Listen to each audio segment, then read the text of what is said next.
j'étais en train de voir la sinusoïde de réaction au bruit, et je me rends compte que le micro, il est tellement sensible que si je pète, on m'entend.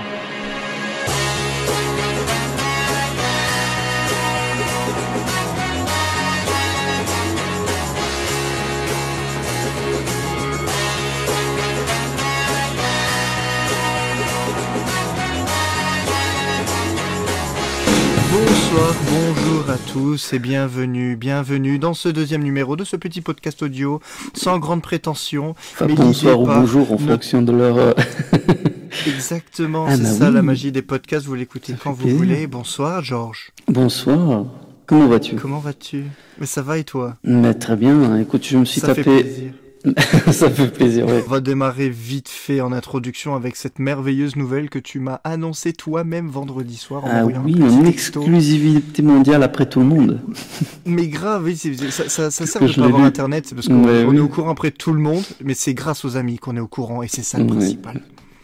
Donc oui, James Gunn est de retour aux commandes des Gardiens de la Galaxie, volume 3, et ça fait zizir. T'as vu, c'est pas ça fait plaisir, ça fait zizir. C'est complètement différent, c'est pas la même phrase. Et oui, Disney donc a failli par lâcher la grappe, c'est cool. Non mais après bon, il avait quand même très bien réussi le premier Gardien. Oh, le deuxième aussi. Ouais, mais vu les raisons c'est pas lui qui l'a fait le deuxième complètement, si? C'est lui qui avait écrit Si. Non, il a écrit et réalisé. Il avait réalisé Ah oui, tiens. Oui. Je suis une merde. C'est lui qui était derrière dessus et c'est même lui qui avait aidé. Il n'a pas été écarté en plein milieu justement du tournage? Non. C'était juste après. Il a été viré même après la sortie d'Avengers Infinity War. Donc, en gros, il avait même eu le temps de superviser toutes les scènes spatiales et avec les Gardiens de la Galaxie d'Avengers Infinity War. Donc, si tu regardes au niveau du générique d'Avengers, il est encore crédité en tant que coproducteur. D'accord. Alors j'ai également. Donc, il était bien parti et il avait déjà le script du 3 prêt et c'était prévu pour un tournage début 2019, donc début de cette année, pour une sortie l'année prochaine, 2020. Jusqu'à que patatras, et ils se disent « Oh mais c'est vrai que le gars il avait Twitter il y a 10 ans, et si on regardait ce qu'il a posté ?» Et voilà, c'est comme ça que ça marche aux States et dans le monde de nos jours. Donc faites attention les loulous quand vous postez un truc, c'est dangereux. Enfin moi j'ai quand même d'autres choses, à dire. Et je ne sais pas s'il y a des... Oui, d'autres choses avant Captain Marvel d'ailleurs. C'est bon, alors, écoute, vas-y je te laisse dire, moi j'ai rien d'autre à dire à part Captain Marvel. Non mais ça a été annoncé maintenant Captain aussi Captain Marvel, hier il me semble que donc il y aura une suite à Dragon Ball Super, la série animée en juillet. Ah mais tu t'en fous, moi je m'en fous pas du tout. J'ai pas dit que je m'en foutais, je rigole parce que je me doutais que tu allais tomber là-dessus. T'as déjà été voir le nouveau film ou pas? Bien sûr j'ai été voir et j'aimerais bien le voir en français parce que en japonais j'étais avec mon fils. Il m'a fait mourir parce que du coup, je me suis rendu compte que c'était un sous-titré français, donc il sait pas lire correctement. Oui. Et du coup, il me dit, il y a le film qui commence, et il dit, papa, c'est normal que je comprends rien. Il dit, ah mince, oui, c'est en japonais, c'est pour ça. Ah ouais, ça va. Alors Chin Chang Chun tout le film. Il m'a bien fait rire avec ça. Mais bon, non mais le film était très intéressant, je trouve. Il y avait beaucoup de digital dans le film. Beaucoup de couleurs, beaucoup d'action en même temps, et dans un écran de cinéma, honnêtement, limite, à un moment donné, je me suis dit, je vais avoir une crise d'épilepsie, parce que c'était, non, mais bon, il faut trop le d'images par voir seconde, même, je pense. Ouais. Bah, déjà, il faut le voir parce que je pense que la série va, ou faire une suite, peut-être une suite directe, je ne sais pas. À moins qu'ils reprennent la sauce, à moins qu'ils reprennent la sauce initiale, donc qui était en gros, ils ont pris les 2 derniers films et les 100 et je dis peut-être des bêtises, non, c'était peut-être un peu moins d'épisodes que ça, mais quand même une grosse partie de la première saison, c'était en gros les 2 films, mais détaillés. Une histoire plus longue, mais c'était en gros les 2 films, quoi. Donc voilà. Et là, ça revient sur le même principe, sauf qu'il creuse un peu plus, quoi. D'accord. Ouais, bon, soit. Donc c'était pour parler ça parce que j'aime bien. Et puis il faut pas oublier qu'il y a le tome 31 de Walking Dead qui vient de sortir. Bah j'aime bien. Je l'ai acheté, je l'ai pas lu. Tu as absolument le droit de l'acheter déjà et le droit d'en parler, puisque finalement tout ce que tu as dit la dernière fois a été coupé au montage. Mais je sais, et tu as bien fait. Tu as vraiment bien fait, parce que je dis, non mais c'est vrai, parce que c'était pas prêt du tout, comme tout ce qu'on a dit d'ailleurs, mais là c'était encore moins prêt. C'était un cri du cœur. Et bon, j'attends peut-être aussi de voir la saison 9 avant d'en parler en fait. À part tous les comics, j'ai pas encore vu la saison, parce que les Français ne diffusent pas. Tu es en train de nous teaser une préparation. Tu vas nous faire un petit dossier hors sujet sur The Walking Dead. Pas jusqu'à un dossier, mais on en reparlera peut-être, oui. Parce que j'ai quand même 2-3 bricoles, 2-3 préférences quand même entre le comics, l'histoire du comics et de la série. Mais bon, on en reparlera plus, je pense. Tu pourras nous éclairer de ton avis d'expert en la matière, puisque tu suis et le comics et la série en même temps, si c'est pas magnifique. Et tu comprends tout. Je comprends tout, oui. Non, mais tu ne t'y perds pas entre les persos qui sont morts d'un côté. Écoute, justement, au début, pas tant que ça, parce que ils suivaient pas mal le comics. Après, ils ont changé, justement, à cause de je pense qu'ils utilisent le même prétexte pour dire, justement, et les gens qui l'ont lu, je vois pas alors l'intérêt de voir la série si tout est exactement comme dans le bouquin. Au départ, ça m'a pas particulièrement choqué, je trouvais que c'était même assez intéressant. Après, il y a eu des morts de certains personnages où tu comprends pas du tout. Et après, une série télé, je rentre quand même là-dedans alors que c'est pas ce que je voulais, mais bon, ça. Une série télé a toujours, même Marvel aura le même problème. Hein. C'est toujours les acteurs. Au bout d'un moment, nous, on a beau adorer et apprécier les films. À un moment donné, un gars, il a pas envie de faire le même personnage pendant 20 ans non plus. Tu vois, c'est humain, c'est normal. Donc à un moment donné, il faut dire au revoir, c'est comme ça. Le comics, tu reviens, tu refais ce que tu veux, tu reviens toujours à la base, tu changes dessinateur, tu changes tout ce que scénariste, tout ce que tu veux. On le remarque pas tant que ça. Là, tu peux le voir par la qualité des scénarios. Oui, voilà, il y a que ça en fait. C'est ce qui en ressort, la qualité de ce qui ressort, mais le personnage en soi est le même. Tu sais pas. C'est pas la même chose, mais bon, on verra bien.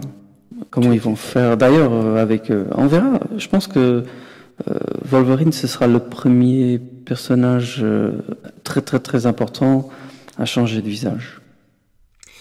Si je compte pas les Hulk, parce que le Hulk au départ on n'était pas encore non plus dans un MCU très très abouti quoi. Hein. Donc là c'était pas trop grave. Norton a eu qu'un film et en plus il prenait la suite d'un autre gars, donc c'était déjà la deuxième incarnation d'un personnage, donc ça choque moins on va dire. D'ailleurs très honnêtement j'attends toujours avec impatience un Hulk vraiment dans le MCU, moi j'étais un peu déçu, très honnêtement. Enfin, on revient un peu là-dessus. D'ailleurs, je veux savoir un peu ce que t'en penses dans Thor. Dans Thor Ragnarok, donc tu disais, Georges, oui. Oui. Non, mais très honnêtement, je sais que j'en parle à chaque fois avec toi de ça. Mais c'est un des passages vraiment que j'apprécie le plus de Hulk, c'est Planet Hulk. Vraiment. Oui. Forcément, tu étais déçu par l'adaptation. Voilà. Un des passages aussi les plus importants et les plus intéressants de Thor, c'est aussi justement le Ragnarok, ils appellent ça. Ragnarok. Il faut que j'apprenne à prononcer cette merde, c'est incroyable. Ragnarok. Et je trouve le mélange des deux, malheureusement, était un peu pourri dans le sens où il y a tellement de choses à dire. Ils auraient pu, très honnêtement, à la place de ce film, ils auraient pu en faire deux. Un, concentré totalement sur Hulk, et justement, éventuellement, le Thor qui débarque à ce moment-là, qui enchaîne avec un film Thor juste après, je pense que ça aurait vraiment été quelque chose. Mais bon, c'est dommage, mais bon, c'est comme ça. Le problème, c'est qu'en termes de rythme, le problème, c'est que un comics et un film n'obéissent pas aux mêmes règles de rythme, et parfois ce qui passe plutôt bien en comics, en lecture, bah, parfois c'est un peu plus difficile, sans compter... alors là j'ai pas vraiment du tout les détails en tête pour les comics, que ce soit Ragnarok ou Planet Hulk, mais je pense que même ça introduit tellement soit de concepts ou de personnages qui n'ont peut-être pas encore été présentés dans l'univers cinématographique, que parfois ça peut peut-être on va dire représenter plus un casse-tête pour tout le monde d'essayer de représenter. Oui, ça je sais bien. C'est aussi une question de direction, je pense, parce que effectivement ça aurait vraiment changé pas mal surtout Hulk avec rencontre avec sa femme, etc. et tout le tralala. Donc ça, effectivement, amener tout ça maintenant dans l'MCU aurait peut-être été un peu compliqué. Mais limite, alors, n'en parle pas, tu vois. Ne gâche pas un moment si fort que tu peux utiliser peut-être même plus tard. Disons que je pense sincèrement que le problème de Hulk au niveau du MCU à l'heure actuelle, c'est que ça reste un des derniers, on pourrait presque dire un des derniers, personnages Marvel qui n'appartient pas entièrement à Marvel. Le problème, c'est que c'est Universal qui détient toujours les droits, et donc si d'aventure Marvel voulait de nouveau refaire un film Hulk tout seul, c'est Universal qui empocherait pratiquement le pactole complet, et je sens que c'est plutôt compliqué, et disons qu'ils ont fait une tentative en 2008 avec Norton. Je dirais pas qu'ils se sont cassés les dents, mais c'est de tous les films du MCU, c'est pas forcément celui qui a été le mieux reçu. Donc je pense qu'ils sont un petit peu auto-vaccinés quelque part, et ils se sont peut-être fait une idée. Je pense qu'ils ont attendu quelques années pour voir ce qu'ils pourraient faire de Hulk, et là tu as l'impression que pour le moment, en tout cas scénaristiquement parlant, ils se trouvent un peu coincés, et ils se disent que le meilleur moyen d'utiliser Banner ou Hulk, c'est en personnage secondaire dans un film, quoi. Je pense que c'est ça le souci du Hulk. Tu vois, c'est là où j'ai du mal, parce que entendre Hulk et personnage secondaire, moi ça me fait mal. Ah mais tout à fait, ça fait mal. Comme ça fait mal à ma petite femme qui est également méga fan de Hulk. À chaque fois, elle boit son café dans sa tasse Hulk et elle dit c'est pas possible, il y a toujours pas un film à lui. Enfin, elle veut que Norton revienne parce qu'elle se souvient encore de la scène de la douche où elle a pu entrevoir la demi-fesse de Monsieur Norton. Merci Edouard pour ce moment. Donc voilà, elle attend la suite de la suite, quoi. Non, mais honnêtement, par contre, l'acteur, moi, c'est pas ce qui me perturbe le plus. Limite, je le trouve très convaincant. Je l'aime bien, vraiment. Ah oui, ce qui est pire, c'est que moi, à la base, je suis méga fan d'Edward Norton, et j'avais plutôt apprécié son interprétation. Et vraiment, au moment où ils annoncent qu'ils rechangent d'acteur et tout, j'étais genre pas convaincu. Et puis, avec le résultat qu'on sait à partir d'Avengers, quoi, c'est... disons que le problème que Edward Norton a, c'est que c'est un beau gosse. Pour moi, ça reste un beau gosse qui a la classe, et quand il joue un Bruce Banner qui est beau gosse... Mais justement, est-ce que Bruce est un beau gosse? Bah non, justement, il est pas censé être. C'est ça, tu vois. Donc moi, c'est ça qui me perturbait un peu. Et dans celui-ci, je suis une merde dans les noms. Marc Ruffalo, oui, tu sens un peu le côté geek, un côté nerd. C'est ça, tu vois, c'est quand il est censé être scientifique, voilà, c'est crédible, tu vois. Enfin, pour moi, en tout cas, je le trouve. Enfin, je connais rien en scientifique, mais pour moi, quand je le vois, je peux. Tu vois, c'est crédible pour moi. C'est un scientifique. Oui, c'est clair. Oui, quand tu vois Norton. Je n'ai pas vu de main, ça, mais non, je rigole. Ouais. Non, mais c'est vrai. De ce côté-là, je le trouve vraiment convaincant. Tu vois bien que c'est pas ce gars-là qui va se battre. C'est pas possible, quoi. Il aura pas le courage pour, et pas la force pour, pas le mental. Ça n'a jamais été son but, ça n'a jamais été sa volonté. Et justement, ça illustre encore mieux ce petit côté. Quelque part, ce Hulk, c'est ça. C'est chacun a deux personnages en soi, tu vois. Enfin, je sais pas comment dire, mais. Ouais, c'est ça. Ouais, tout à fait. On a tous un Hulk. C'est la partie qui m'avait plu dans Thor Ragnarok. C'est vraiment le côté complètement paumé de Banner, quoi. Quand il revient, il a l'air, ça a l'air d'être un fou sorti de l'asile qui se demande ce qui s'est passé dans le monde les 2 dernières années, quoi. C'est aussi la première fois qu'il passe autant de temps sous la peau de Hulk sans se transformer, donc. Tout à fait. Je trouve qu'il le faisait vachement bien, quoi. Il joue assez bien, ouais. côté complètement à la masse, genre vraiment il atterrit quoi. C'est non, franchement j'avais même si ça ne représente pas comment dire de manière loyale tout ce qui s'est passé dans le comics. J'aime bien l'arc narratif en tout cas qu'ils ont mis en place avec Hulk sur les films entre Avengers 2.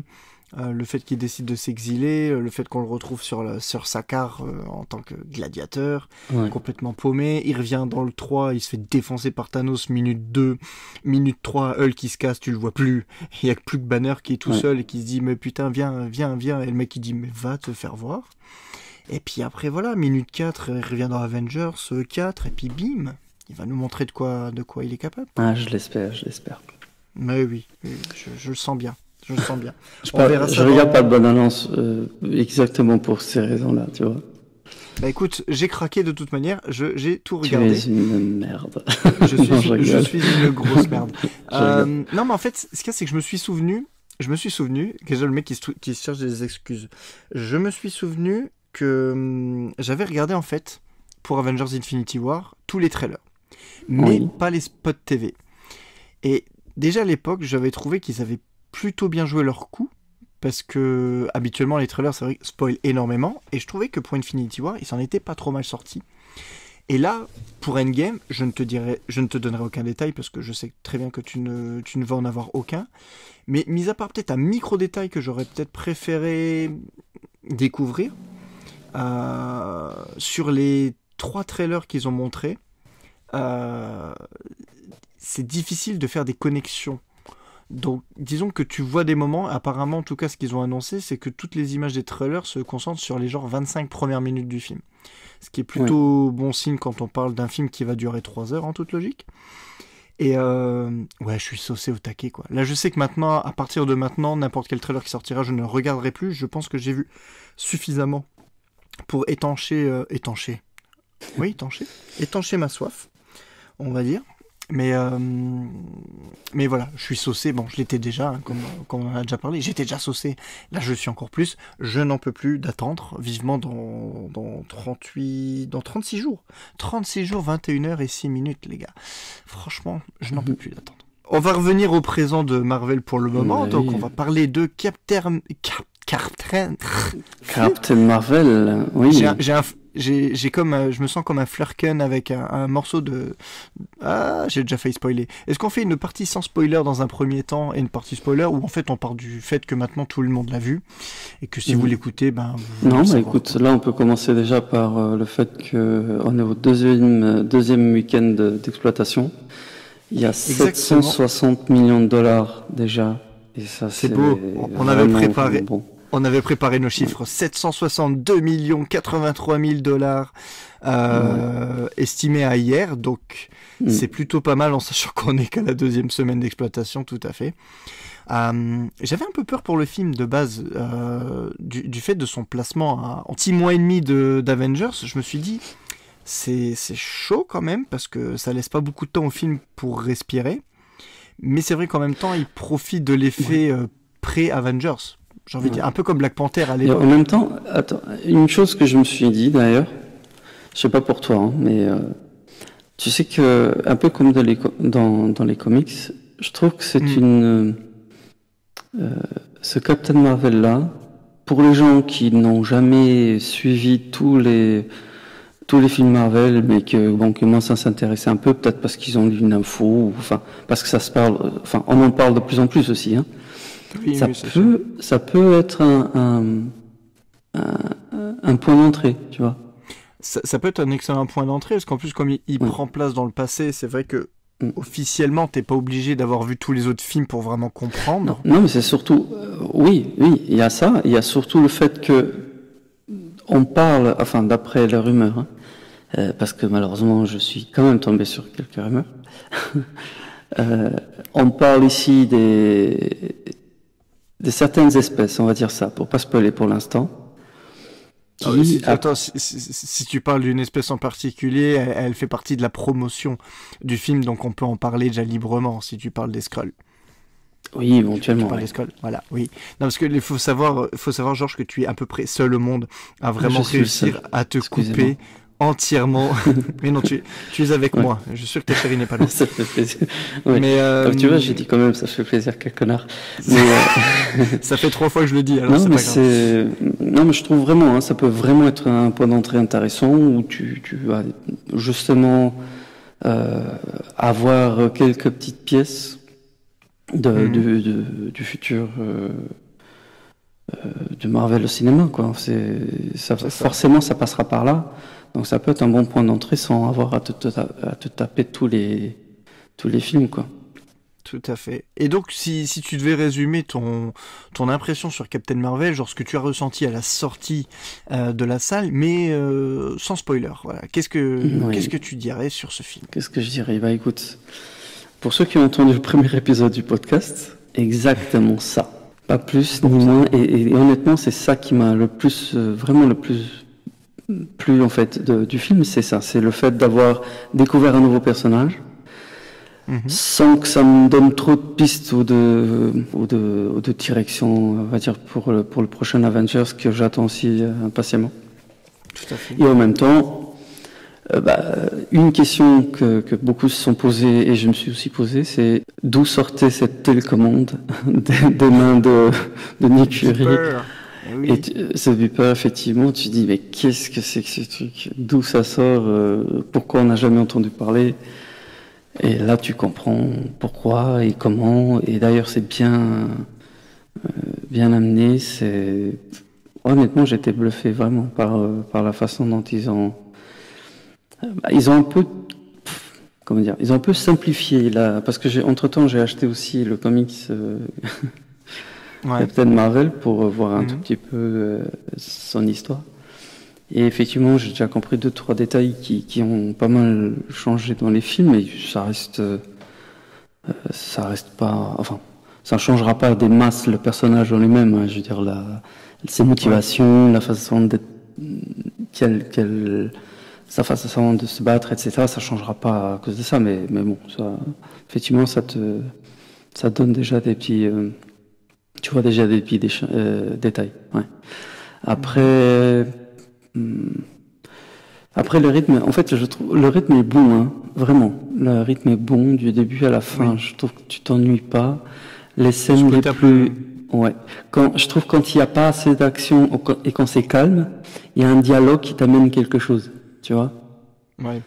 Moi, en tout cas, ça m'avait aussi un peu percuté parce que souvent, t'as toujours un moment dans un film quand même où, voilà, t'es pas vraiment à fond dans le truc, tu veux juste que ça avance. Et honnêtement, j'ai toujours trouvé assez intéressant. Et les dialogues ont bien été travaillés pour t'amener des détails sur comment elle a vécu, comment elle a vécu déjà l'explosion, hein, parce que c'est comme ça qu'elle devient Captain Marvel. Captain Marvel, effectivement. Même le nom de Captain Marvel, tu comprends d'où il vient, quoi. D'où il vient, etc. Donc voilà, c'est vraiment pour quelqu'un. C'était mon cas, hein, très honnêtement. Je connaissais pas du tout le personnage parce que c'est comme ça. Je l'ai déjà lu quelques fois avec les Avengers, mais bon, j'ai pas cherché plus que ça. Tout à fait. Et là, voilà, je trouve que c'est vraiment un bon point d'entrée. C'était très intéressant pour le perso. Et la fin, forcément, ça monte vraiment, parce qu'à la fin, franchement, quand tu vois... Tu parles toujours du film ou Je parle toujours du film. D'accord. C'est toujours du film, ouais. Je parle toujours... D'accord. Non, mais quand tu vois la fin, les scènes post-génériques, etc., c'est génial, c'est vraiment... Ça se finit là où je voulais, et là encore, je me répète, mais sans te donner du tout une piste de comment ils vont arrêter ou tuer, enfin, on ne sait même pas, enfin moi en tout cas je ne sais même pas s'ils font simplement l'arrêter, le tuer, je ne sais pas ce qui va se passer. J'espère qu'il l'arrête. Personne ne le sait. Faut pas tuer un personnage pareil, il y a encore tellement de choses à dire sur lui qu'il faut pas le tuer. Mais bon, on verra. Ouais. À voir. Ok, écoute, pour ma part, en évitant aussi les spoilers, en tout cas, ouais, c'est un film fun. Bon, en tout cas, je m'attendais plus ou moins à un film fun, pas trop prise de tête. Peut-être un peu moins léger qu'un Ant-Man, qui reste vraiment des films vraiment 100% fun, au taquet, on va dire, qui sont vraiment complètement vers la comédie. Mais j'ai bien aimé ce Captain Marvel qui se concentre en plus un peu sur les années 90, donc au vu de l'âge que nous avons, bah forcément ça résonne un peu en nous, hein. Ouais. Ils utilisent, on va dire, des chansons ou autres, tu passes ton temps à dire genre ah je m'en souviens de ça, ah ouais ça ah bah elle était bien la chanson là, elle était bien la chanson là. Enfin c'est la bande son en tout cas joue beaucoup dans ce petit côté sympathique, même si je suis un peu déçu. Je pensais justement que cette ambiance années 90 transpirerait un peu plus à l'écran, ce qui n'a pas été le cas, parce que beaucoup disaient oui, il y a tellement de références années 90, genre clin d'œil forcé, wink wink wink. Bah, en fait, je trouve pas.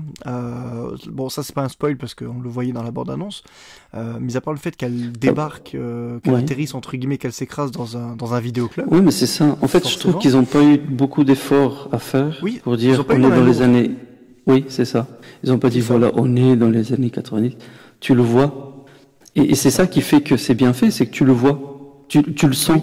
Tu vois déjà là où elle atterrit, le type de magasin, surtout de nos jours, peut-être même surtout cette année, quand on sait que voilà, le streaming est devenu la façon de consommer, ça change. Tu vois, tu vois déjà que très clairement, surtout comme tu disais à notre âge, tu sais où tu te situes un peu dans le temps. La musique, effectivement, moi même le personnage, en fait, comme on parlait tout à l'heure, Nick Fury, le rajeunissement qu'il a eu, c'est tout simplement impressionnant. Faut comprendre que ce n'est pas une histoire de 5 minutes dans le film quand même, hein. Ah oui, c'est ça. Là, c'est vraiment le premier personnage qui est rajeuni sur la durée d'un film entier. Ouais. Donc déjà la prouesse technique, on va dire, elle est là et elle est bluffante parce que comme on le disait en off, un peu en préambule, moi je suis plutôt du genre à vraiment m'attacher sur ce genre de détails et à presque suranalyser ce genre de plan. Je me souviens d'avoir analysé les premiers plans de Michael Douglas dans Ant-Man 1. Que je dois avouer qu'il m'avait quand même bluffé, tu vois, mais j'étais vraiment en train de penser, waouh, je suis en train de voir un tour de force technique, je suis en train de voir sur toute la durée de la séquence, et là forcément il apparaît dans le film entier, donc passer les quelques premières secondes ou la minute 30 où tu te dis, oh putain c'est bien fait, après t'arrêtes d'y penser parce que tu suis le film et tu te laisses embarquer dans le film, et je trouve que mais c'est justement parce que c'est naturel et c'est très très réussi. Tu le vois plus à un moment donné. Tu l'oublies tout à fait. Et le truc, c'est qu'ils ont réussi à rajeunir numériquement, on va dire, au niveau physique, Nick Fury. Mais en plus, ils sont pas tombés, j'ai envie de dire, ils sont pas tombés dans le piège de faire un Nick Fury bis. C'est-à-dire que pour moi, le Nick Fury qu'on voit dans Captain Marvel est un Nick Fury différent qu'on voit dans les autres films, parce que le personnage a juste 25 ans de moins. Donc, fatalement, il est plus jeune, il est plus inexpérimenté, il est beaucoup plus... comment dire, un peu moins colonel, un peu moins il est très naïf aussi, justement parce que il n'est pas censé connaître l'existence d'êtres extraterrestres. D'ailleurs il découvre tout le tralala, donc c'est en fait je trouve que si on met un peu Captain Marvel de côté, c'est un film qui peut, sans se centrer sur lui, peut résumer qui il est, comment il est devenu ce qu'il est. Tout à fait. Et même si à un moment donné tu t'es posé la question, et je suis sûr que tu t'es posé la question, comment il a eu son œil. Voilà, comment il a perdu son œil, putain. Et tu le vois, et mieux que d'avoir un film juste, ou une scène où il te le raconte, c'est justement te le montrer dans une fluidité telle, parce que c'est le film, tout simplement. C'est une des conséquences du film. Tu t'attends pas du tout, et au moment où ça arrive, tu dis ah mince, et tu lis directement l'accident avec ce qui se passe. Et ça, c'est marrant à faire en fait. Moi, ça m'a, de ce côté-là, je vais être honnête avec toi, c'est au moment où il y a eu ça que je me suis aperçu qu'il avait pas, effectivement, qu'il avait les deux yeux. Tu vois ce que je veux dire? Je sais pas, c'est vraiment à ce moment-là que je me suis dit, ah oui, c'est vrai que normalement, il a qu'un seul œil, tu vois. C'est vrai que normalement, il a qu'un seul œil. Mais bon, et pour te dire justement à quel point c'était vraiment bien fait, tu t'aperçois, c'est tellement naturel que tu t'aperçois pas vraiment, en fait. Ces détails-là sont qu'il y a quelque chose importants. en trop pendant 1 heure. Oui, c'est vrai, c'est vrai. Enfin, moi, en tout cas, j'ai eu ce... Après, quand on me connaît, c'est normal. Oui. Non, mais le truc, c'est vrai que tu te focalises tellement sur ce Nick Fury-là, que tu passes pas le film à faire forcément des comparatifs avec le Nick Fury actuel, on va dire. Donc, mais il y a des petites pointes comme ça qui reviennent de temps en temps. Avec l'introduction d'un de nos agents préférés aussi, l'agent Coulson, qui est là, qui est présent, mais vraiment tout en légèreté. Hein.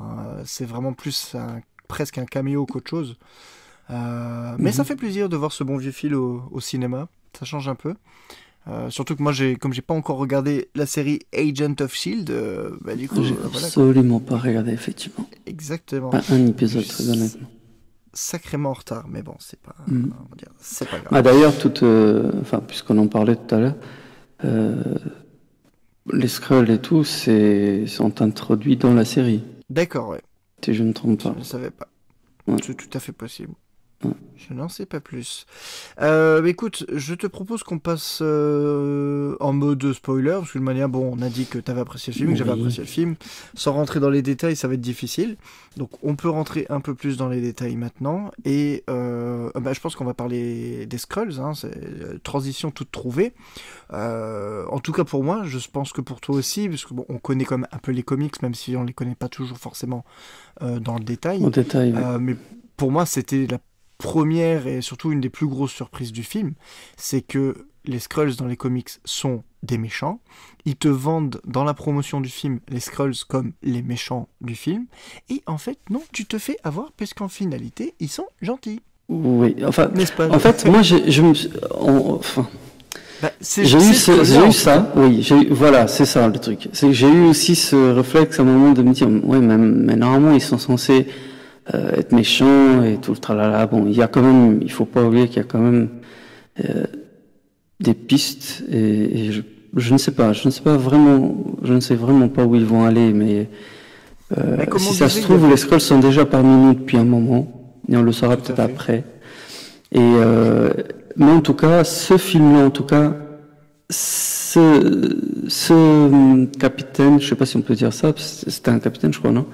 Les Skrulls, je sais plus. Oui, ce qui a été capitaine, je crois. Ou lieutenant, je sais plus. Ouais, ses motivations, en tout cas, étaient plutôt humbles, on va dire ça. C'est un général, pardon. Voilà, c'est le général Talos. Oui. Voilà. Général Talos, ok. Donc effectivement, ses motivations étaient vraiment les meilleures possibles parce qu'il cherchait à protéger sa famille, sa famille, oui, quelque part, et sa planète aussi, parce qu'ils sont censés, grâce à lui, retrouver une nouvelle planète et le plus loin possible d'écrit pour tout recommencer, si je comprends bien, parce que justement l'écrit, dans l'état de choses actuel, dans le film en tout cas, les Kryans apparemment détruisent chaque civilisation Skrull parce qu'ils refusent de se plier aux règles des cris, justement. C'est ça. Donc j'ai trouvé ça plutôt malin et c'est amusant. C'est amusant dans une Amérique en pleine période Trump que de voir des films de super-héros, entre guillemets, s'attaquer au problème des migrants. En parlant d'extraterrestres, mais tu peux facilement transposer la situation sur Terre et plus précisément aux États-Unis. Oui. Et donc après Thor Ragnarok, qui parlait de l'histoire des migrants, on va dire, d'Asgard, qui devaient migrer ailleurs pour leur propre survie, et là on se retrouve avec un nouveau, on va dire, une race obligée de se déplacer, de devoir changer d'habitat et tout. Et donc j'aime bien cette petite résonance politique qui il te le martèle pas au taquet, mais ça fait partie du film, c'est en filigrane. Et tu sais, après, c'est simplement, peut-être que nous, on lit ça, justement, parce que c'est ce qu'on vit, nous. Je me demande, justement, le gars qui dans 15 ans, décide de se retaper tous les Marvel, je me demande ce que lui, il va en penser, justement, avec la réalité qu'il va connaître lui. Donc, mais bon, mais effectivement, ça saute un peu Ça saute un peu aux yeux, Marvel, en tout cas Marvel, pour revenir aussi à ça, tant qu'à faire, Marvel n'a pas choisi l'option mûre. Bah heureusement qu'il y a d'autres solutions qu'un titan fou qui arrive en disant je vais tuer la moitié de l'univers et je vais régler les problèmes en même temps. Voilà. Ah, écoute, c'est un peu ce que Thanos a fait, mais bon, lui... Oui, c'est ce que Thanos fait, oui. Tu sais que Thanos, dans l'absolu, Thanos est un gars qui n'est pas... Un gars bien. Attends, c'est ce que je dois dire. C'est un bon gars, je comprends. Non, je dis pas que c'est un gars bien, c'est pas ça. Mais t'as bien raison. Donc pour résumer, Thanos c'est un bon gars et George est un sympathisant de Thanos. On sait que si Hitler revient au pouvoir, on sait de quel côté tu te tiendras, mon petit George. Complètement con, pas du tout. On n'est pas du tout dans le même... Justement, tu vois, on n'est pas du tout dans le même flip. C'est pas du tout ça. Mais je sais, je te taquine. Ouais, en plus, il était petit, il faisait 1m55, qu'est-ce que tu veux? Non, je rigole. Petit con, je te jure, avec sa petite mèche et tout. Donc les Skrulls, la bonne surprise, tu crois qu'ils sont méchants et en fait ils sont plutôt sympas. Donc ils ont bien confirmé, ils ont bien appuyé le fait que, mais oui, les Skrulls dans ce film-là sont gentils, mais il y a des Skrulls gentils et des Skrulls méchants, comme il y a des êtres humains gentils et des êtres humains méchants. Et j'ai trouvé que c'était plutôt intelligent, surtout si c'est pour nous les faire revenir, entre guillemets pas forcément ces Skrulls-là, mais en tout cas les Skrulls de manière générale, les faire revenir un peu plus tard. Je trouve que c'est sympa de nous montrer un côté positif. Un autre visage. Exactement. Pour nous rappeler qu'il peut y avoir il y a du bon et du mauvais chez tout le monde, chez toutes les races, et puis voilà quoi. Et du coup, c'est plutôt sympa de nous montrer une grosse première partie du film du point de vue, entre guillemets, des cris, où tu te dis, bah oui, ils sont dans leur bon droit et tout. Si tu connais pas, c'est sûr que si t'as loupé les Gardiens de la Galaxie et que du coup tu n'as pas vu Ronan l'Accusateur et je sais jamais comment il s'appelle l'autre, mais en tout cas voilà, celui qui Korat, voilà. Korat, bah donc du coup qu'on voit déjà en tant que soldat Kree dans le film, qu'on reverra plus tard aussi dans les Gardiens de la Galaxie aux ordres de Ronan.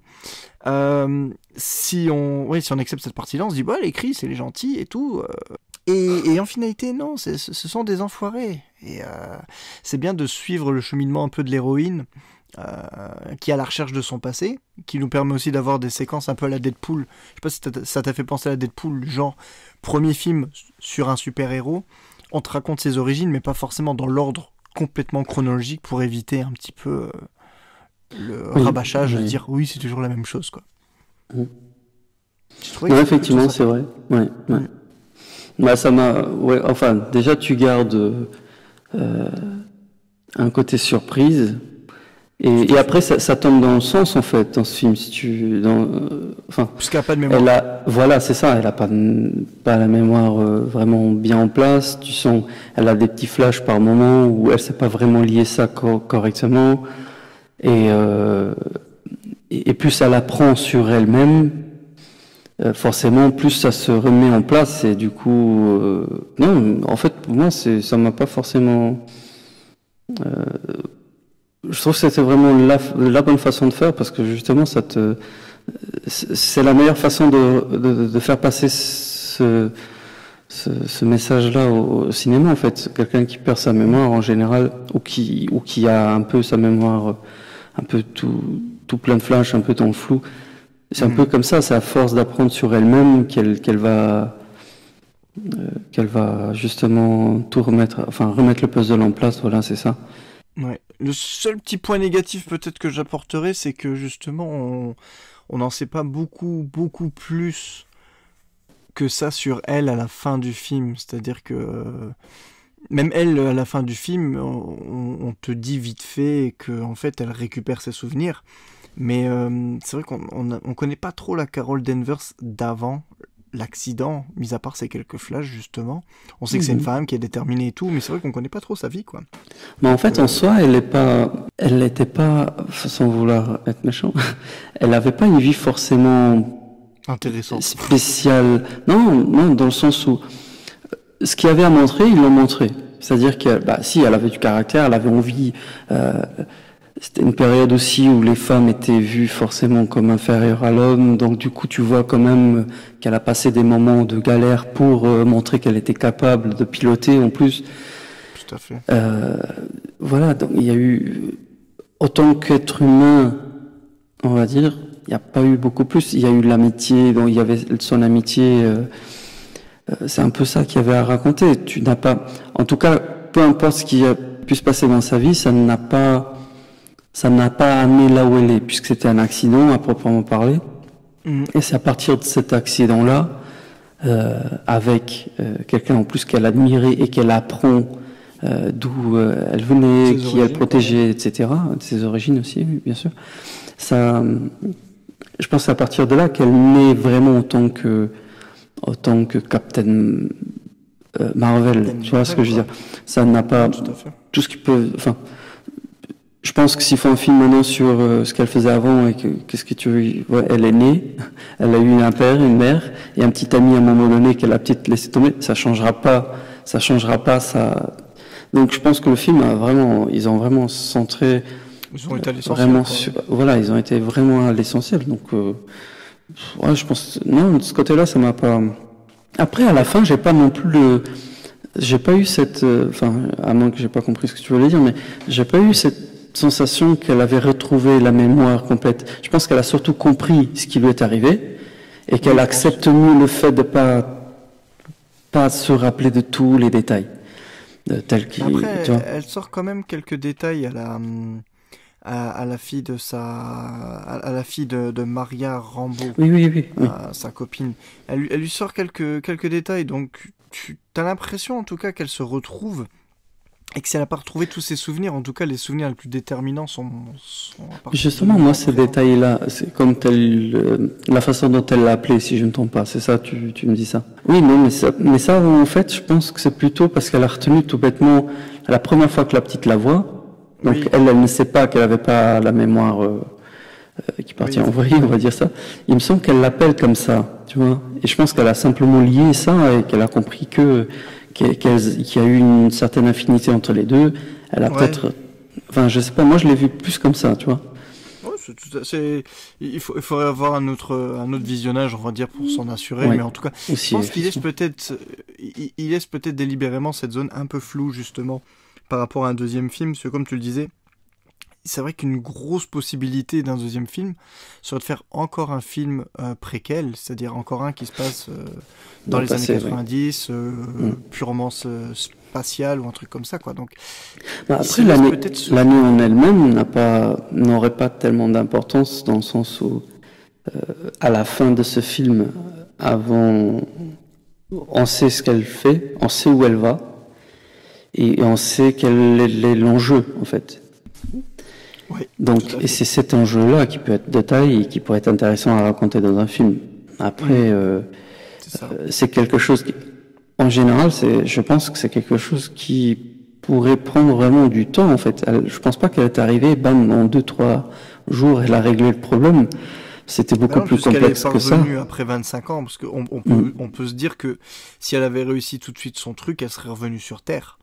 Et là, elle est parvenue sur Terre. C'est ça, parce que la question, voilà, c'est ça un peu, c'est que je pense pas que même à ce moment-là, elle n'est pas libre vraiment de revenir définitivement sur Terre.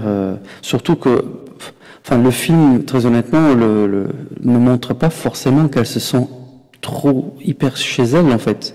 Sur la planète Kree. Oui, c'est clair. Non, je parle justement sur la planète Kree. Je pense elle est déjà, elle est limite dans un camp d'entraînement où elle fait des missions en permanence avec l'équipe justement. Ouais. J'ai pas, en tout cas, ils n'ont pas laissé ce détail-là. Enfin, moi, en tout cas, je l'ai pas ressenti. Ils n'ont pas montré qu'elle était attachée maintenant sur cette terre, que sa vie était là-bas. J'ai pas eu cette sensation-là, donc je pense qu'elle a compris d'où elle venait. Je pense qu'elle a commencé à comprendre aussi qui elle était et que voilà, si elle n'est pas revenue tout bêtement, c'est peut-être que c'était pas fini en fait, et que là, sous l'urgence, elle revient. Mais ça se trouve, c'est aussi quelque chose à développer. Ils peuvent peut-être le développer en quelques phrases sur le prochain Avengers, tu vois. Oui, à partir du moment où Oui, à partir du moment où les autres vont sûrement chercher à la connaître un peu mieux, vont lui demander, oui, forcément, tu vois, elle peut casser tout ce qu'on vient de dire en 2 minutes, tu vois. C'est clair. On sait pas trop comment elle peut dire, oui, je suis allé 2 minutes, je les ai défoncé leur gueule et j'ai attendu. Je suis parti en vacances après. On m'a demandé de choisir sur la pilule bleue ou rouge et puis voilà. Je me suis rendormi. J'ai été voir Morpheus et j'ai dit ouais, c'est vachement cool ton truc. C'est clair. On va arrêter là quoi. Mais oui, en tout cas, un autre détail qui m'a vraiment plu au niveau du personnage en lui-même, c'est qu'ils se sont pas sentis obligés comme Wonder Woman. Désolé, on va chier un tout petit peu sur Wonder Woman. Il n'y a pas une histoire du pouvoir de l'amour où Wonder Woman du coup n'a pas besoin, enfin Wonder Woman avait besoin d'un petit copain pour lui montrer à quel point les humains c'était cool et tout. Là, ils se sont pas fait chier pendant les 2h04 pardon, que dure le film. Il n'y a pas une once un moment où ils vont dire ouh, elle va peut-être finir avec ce gars-là ou avec ce gars-là. Il y a peut-être une petite tension entre guillemets, on va dire sexuelle avec Yon Rogue au tout début. Et encore, tu sens que lui, il l'apprécie bien, mais elle s'en bat les steaks, un truc de fou, quoi. Donc elle, c'est clairement, pour moi en tout cas, c'est ça que j'apprécie, c'est clairement une figure qui n'a pas besoin d'avoir un homme dans son ombre ou quoi que ce soit, comme le prouve d'ailleurs la scène finale du combat, quand Yon Rogue vient en mode je vais te montrer ma grosse intelligence masculine en disant vas-y prouve-moi que tu peux me battre sans tes pouvoirs, et là elle le dégomme en disant j'ai rien à te prouver fils de pute, de toute façon j'ai mes pouvoirs et c'est tout, c'est comme ça que je me bats, t'es pas content c'est pareil, et elle le renvoie aller chialer chez sa mère sur sa planète d'origine. Ça j'ai trouvé plutôt couillu. Plutôt que de faire un troisième acte combat spectaculaire. J'aurais bien aimé un petit combat bien stylé, mais ça faisait un peu Indiana Jones. Quand il a le flingue, il tire sur le gars, parce que pourquoi il se ferait chier? Bien sûr. Tout, quoi. Non, mais c'est vrai que... Après, il y a eu... Enfin, ce film est justement le premier film à mettre en avant, en tant que personnage principal, une femme. Et, enfin, premier film dans l'MCU. Il y a plein d'autres films, bien entendu, mais c'est ce que les gens oublient tout le temps, parce que tout le monde parle de Wonder Woman, mais ils oublient Supergirl dans les années 80, et ils oublient, même si le film n'était pas terrible, ils oublient Elektra. Avec Jennifer. Non, mais alors, je pense que quand on parle de mettre en avant une femme, etc., je pense que c'est surtout avec un film, avec ce type de budget et de médiatisation, parce que bon, à l'époque d'Electra, on était un peu au début des tentatives de Marvel avec des partenariats pour faire passer le truc. Les budgets n'étaient pas forcément présents, ça, voilà. D'ailleurs, c'est des films où Daredevil, par exemple, il y a des gens qui ont ou tu adores ou tu détestes. J'ai rarement vu un gars qui m'a dit écoute, c'est sympa à voir. Non, soit ils adorent, soit ils détestent. C'est toujours. Donc oui, non, mais c'est effectivement dans l'état de choses actuel du MCU, c'était important vraiment d'avoir alors une femme vraiment qui mène son propre film. C'est ça, c'est une femme qui a enfin son propre film. C'est le premier film qui est réalisé par une femme, avec au scénario que des femmes. C'est le premier film de super-héros dont la musique est composée par une femme. Donc bon, ils ont été au taquet au niveau de ce genre de symbolisme. Oui, après, tu vois, c'est ce qui me casse un peu les burnes avec ces trucs-là. C'est que c'est trop... Ils en parlent tellement que ça devient plus un élément marketing que réellement une envie de faire. C'en est un, c'est comme Black Panther. Ça, c'est un truc que je n'aime pas. Mais après, moi je pense que justement le succès du personnage dépendra avant tout, pas forcément de l'histoire qu'on raconte, mais de l'actrice elle-même, la façon dont elle l'incarne, la façon dont elle rend crédible la chose. Tout à fait. Et ça, on le verra. Pour l'instant, le pari est gagné pour le moment. On verra. Le voit déjà. Parce que là, on va dire en 2 semaines d'exploitation, on va dire, tu rajoutes une semaine et elle défonce les scores de Venom, par exemple, sur toute sa carrière au cinéma. Oui, mais c'est justement ça que je veux dire. Est-ce que ce n'est pas encore une fois, et je l'espère que non, est-ce que c'est pas encore une fois un succès grâce à un élément marketing du fait que oui, c'est la première femme qui avait ça, on le saura après, je pense. Elle le mérite, Elle le mérite vraiment. Le film a vraiment il est à sa place avec ce qui se passe.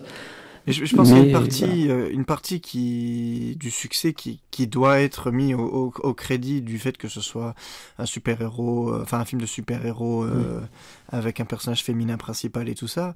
Mais aussi, je pense que de toute manière, Marvel maintenant est arrivé à un point où ils peuvent te sortir, je dirais pas qu'ils peuvent te sortir n'importe quoi, mais en tout cas les gens iront voir.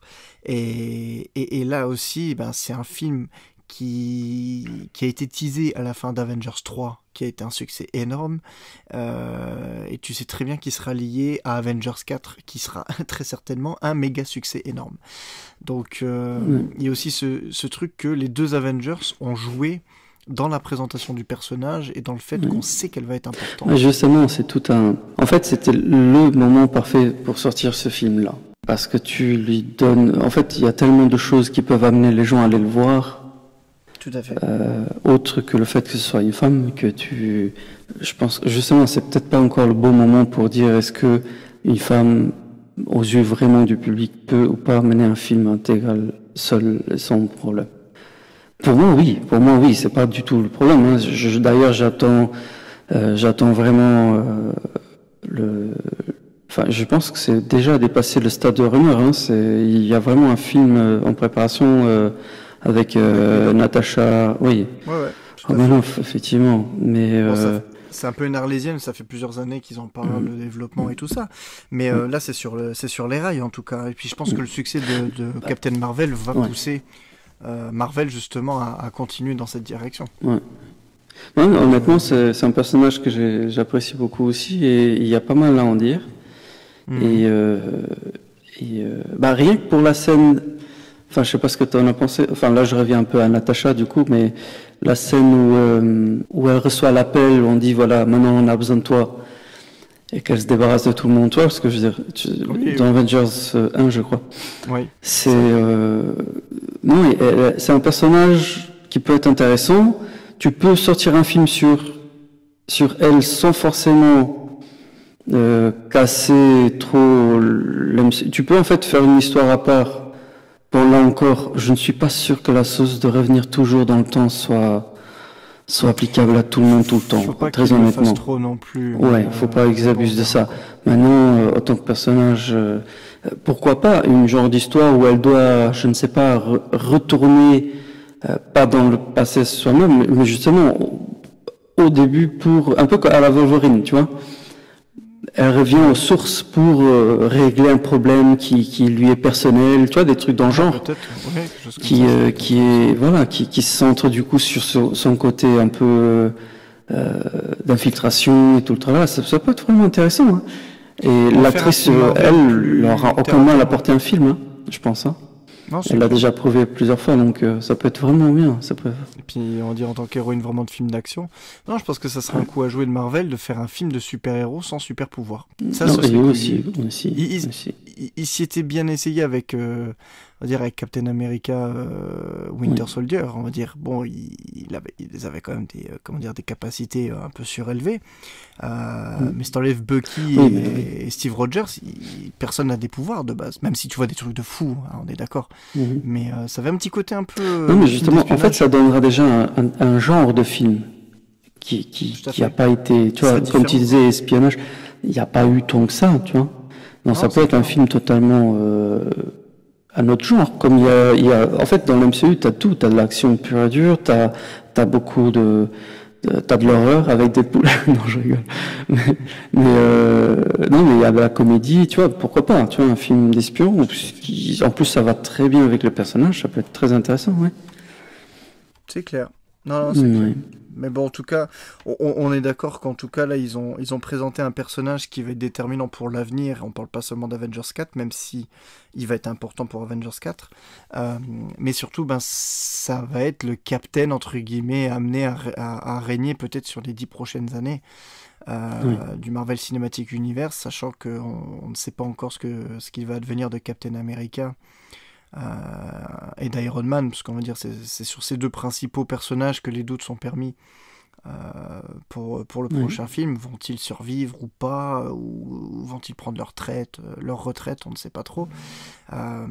Donc on sent qu'il y a un peu la nouvelle garde, genre Captain Marvel, Spider-Man, oui et non, parce que tout va dépendre de Sony s'il casse les couilles ou pas.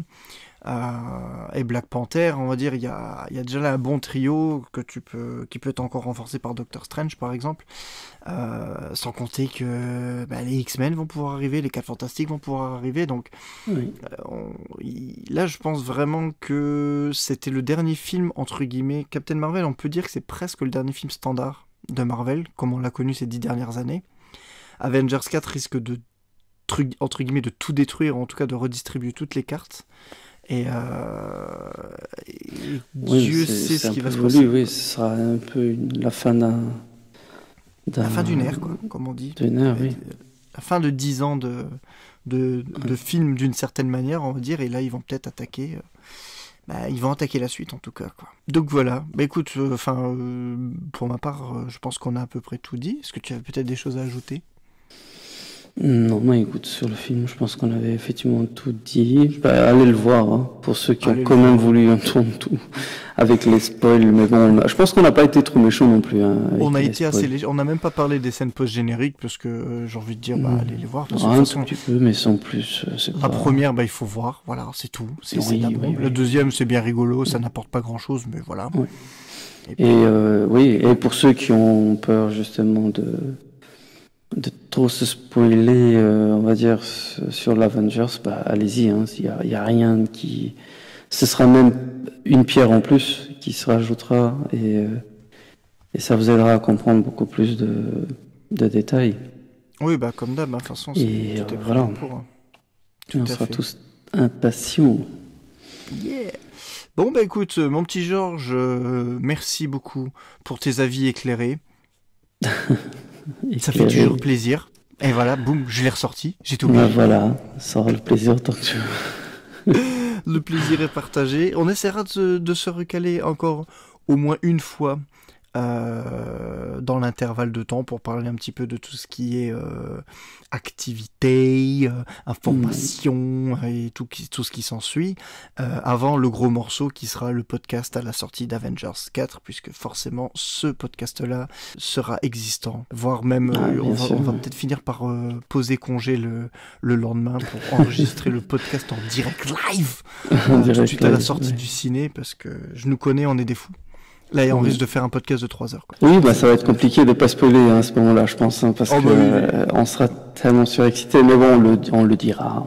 Je pense qu'ils iront se faire foutre. On spoilera comme des chiens dès le départ, et puis c'est tout. Quoi. C'est tout.